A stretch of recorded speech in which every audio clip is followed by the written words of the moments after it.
So I know it's 2016 and I know at this point blathering on about how MSN News is completely devoid of all journalistic value is basically snatching at some pretty low-hanging fruit. By now it's more like taking off your pants, dragging your ass along the ground underneath the tree so all the rotten fruit that's fallen off kind of gets mashed up and pulped, pushed up your arsehole and covers your jennies.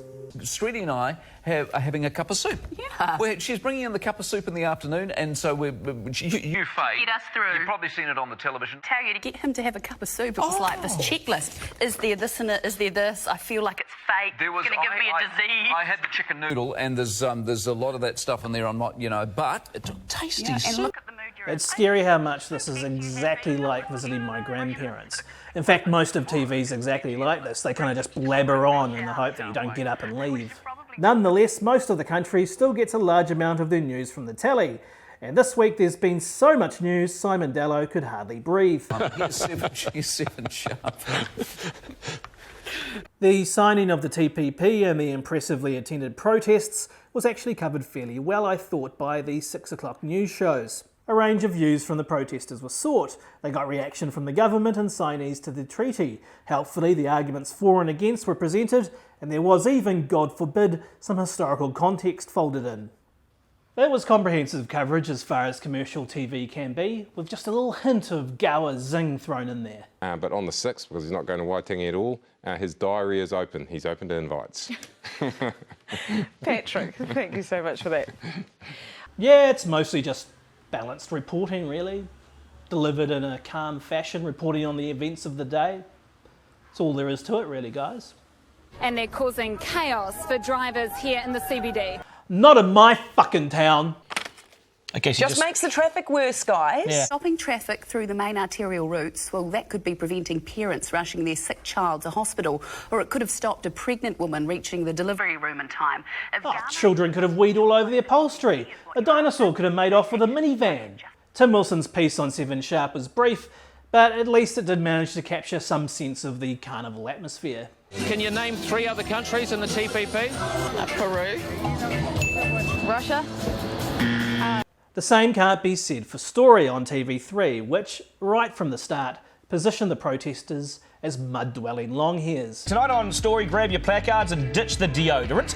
Julian Lee reported from the protests in the manner of an employee forced at the last minute to make a wacky farewell video for someone's leaving drinks.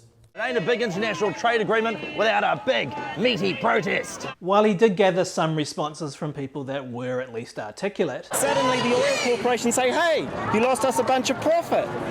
So they can sue us. Can't they sue us already under existing trade agreements? Yeah, but this makes it even worse. It became more and more clear that the purpose of the jaunt was, well, to make fun of people, really. He's selling us away. He's given us away to another country. Why? What's the TPPA going to do? It's going to steal our sovereignty. Why is the TPP such a bad thing? I don't like that. It gives corporate governorship rather than democratic governorship for my grandchildren. Now, what is governmentship? Yeah, I like that, lady. Corporate governmentship. We're not entirely sure. But we're being a bit mean now. Nah, man, rip into her, it's all good. And you know what? You should get Julian to be a dick to some cops, because they don't have enough to deal with. What do you reckon of the TPPA? Good or bad? Okay. What do you reckon of the TPPA? All right. I think it's appropriate to get reporters to question the motives of protesters. But was this really the purpose here? Was it to highlight aspects of the fringe and attribute that to all 10,000 or so people who turned up? And to paint them all as just complainers?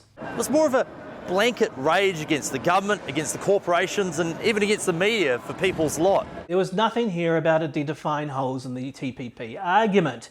It was about making ordinary New Zealanders look stupid on TV. Oh, and watching the chicken video. Have you seen the video of the lambs running down the road? No, have you? Yes, of course I have. Oh yes, that's brilliant. Ah, they run like ladies and bloomers. Amazing.